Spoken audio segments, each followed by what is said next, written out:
M4 TV news కి స్వాగతం. నేటి ముఖ్యాంశాలు. M4 టీవీ న్యూస్ ప్రేక్షకులకు నిజాయితీగా, నిర్భయంగా ఎప్పటికప్పుడు తాజా కబుర్లు, భక్తి గీతాలు m4tvnews.com వెబ్సైట్ యాప్లు ప్రచురితం, ప్రత్యేక ప్రసారం చేస్తుంది. వార్తలు, ప్రకటనల కోసం సంప్రదించవలసిన సెల్ ఫోన్ నెంబర్లు 9666665026 9014163335. ఓం శ్రీ గురుభ్యో నమః. అందరికీ నమస్కారం అండి. ఈరోజు మనం భిక్షగాడు మన ఇంటికి మనం భోజనం చేస్తున్నప్పుడు వస్తే మనం ఏం చేయాలి? భిక్షగాడు మనం భోజనం చేస్తున్నప్పుడు వచ్చి భిక్ష అడిగితే మనం ఏం చేయాలి అన్న దాని గురించి తెలుసుకుందాం. ముందుగా గణేశ్వర ప్రార్థన. శుక్లాంబరధరం విష్ణుం శశివర్ణం చతుర్భుజం ప్రసన్నవదనం ధ్యాయే సర్వవిఘ్నోపశాంతయే. గురుబ్రహ్మా గురుర్విష్ణు గురుర్దేవో మహేశ్వరః గురు సాక్షాత్ పరబ్రహ్మ తస్మై శ్రీ గురవే నమః. ఓం నమో భగవతే వాసుదేవాయ. ఓం నమో నారాయణాయ. ఓం నమో విష్ణవే నమః. ఓం నమః శివాయ. ఓం నమః శివాయ. ఓం ఐం హ్రీం శ్రీం శ్రీ మాత్రే నమః. ఓం ఐం హ్రీం శ్రీం శ్రీ మాత్రే నమః. ఈరోజు మనం భిక్షగాడు మనం భోజనం చేస్తున్నప్పుడు భిక్షగాడు అక్కడికి వచ్చినట్లయితే మనం ఏం చేయాలి అని చెప్పేసిన దాని గురించి మనం తెలుసుకుందాం. ఇంటిలో బాధ మనం భోజనాలు కూర్చుని భోజనం చేస్తాం. ఇందులో మనకి బయట ఒక భిక్షగాడు వచ్చి, అమ్మ ఆకలిస్తుంది, కొంచెం నాకు భిక్ష వేయండి, కొంచెం అన్నం పెట్టండి, కొంచెం నాకు ఏదైనా తినడానికి పెట్టండి అని అడిగాడు అనుకోండి. అప్పుడు మనం ఏం చేయాలి అంటే తప్పనిసరిగా లేచి వెళ్ళి మనం భిక్ష వెయ్యాలి. తప్పనిసరిగా మనం వెళ్ళి వేయాలి. ఎందుకనంటే ఆ సమయంలో ఆకలితో అలమటించేవారు భగవత్ స్వరూపులు.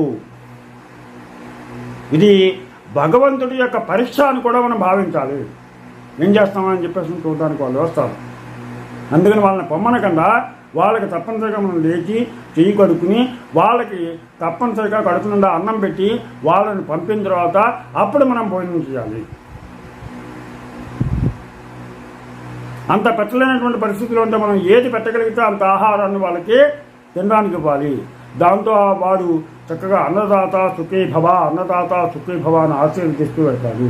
భగవంతుడే ఆ రూపంలో మన ఇంటికి రావచ్చు మనల్ని పరీక్షించడానికి. అందుకని తప్పనిసరిగా వాళ్ళు ఉట్టి చేతులతోటి వెళ్ళిపోమని చెప్పకూడదు. మనం లేచి వేయచ్చు, తప్పులేదు. అలాగే ప్రతి వారిలోనూ కూడా భగవంతుడు ఉంటాడు. ప్రతి మనిషిలోనూ కూడా భగవంతుడు ఉంటాడు. ప్రతి మనిషిలోనూ ఒక ఆత్మ ఉంటుంది అని అనుకుంటాము. ఈ ఆత్మే భగవంతుడు. భగవంతుడు ప్రతి మనిషి హృదయంలోనూ భగవంతుడు ఉంటాడు. వాడిని మనం మనలో ఉన్నటువంటి భగవంతుడిని మనం చూడలేకపోతున్నాం. ప్రతి మనిషిలోనూ కూడా భగవంతుడు ఉంటాడు కాబట్టి ప్రతి మనిషిని మనం గౌరవించాలి. అందుకనే మనం ఎవరన్నా కనపడితే చక్కగా హలో సార్, నమస్తే సార్, గుడ్ మార్నింగ్ సార్ ఇలా చెప్పకూడదు. రెండు చేతులు చక్కగా జోడించి నమస్కారం చేయాలి. అలాగే ఆకలితోటి మన ఇంటికి వచ్చాడు కాబట్టి ప్రతి మనిషిలోనూ కూడా ఆ పరమాత్మ ఉంటాడు కాబట్టి వాడికి చక్కగా వాడి ఆకలిని మనం తీర్చాలి. అతని ఆత్మని మనం బాధ పెట్టకూడదు. అతని ఆత్మని మనం బాధ పెట్టకూడదు ఆకలితో. అందుకని తప్పనిసరిగా భిక్ష వేయాలి. చాలామందికి మనం అన్నం తింటున్నాం కదా, వేయచ్చా వేయకూడదా అనేటువంటి అనుమానం వస్తుంది.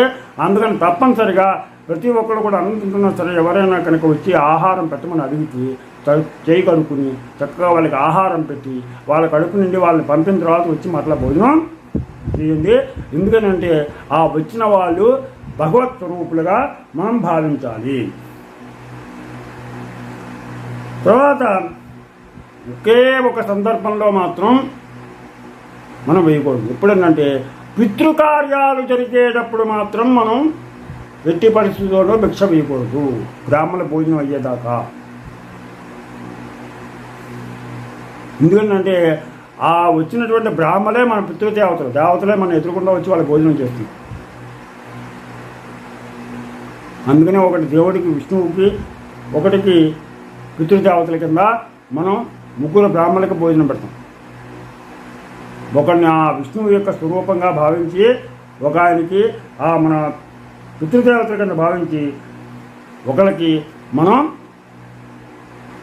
భోజనం పెడతాం. వాళ్ళే స్వయంగా వచ్చి అక్కడ భోజనం చేస్తున్నప్పుడు ఇంకా బయట మనకి భిక్షకు వచ్చినట్లయితే మనం కాసేపు ఆగమని చెప్పి వాళ్ళ భోజనాలు అన్నీ పూర్తి అయిన తర్వాత వాళ్ళకి అప్పుడు పెట్టం. అంతే తప్పితే మధ్యలో మాత్రం కార్యాల టైంలో మాత్రం మధ్యలో మాత్రం పెట్టకూడదు. అది ఒక్కటే. ఎవ్వరి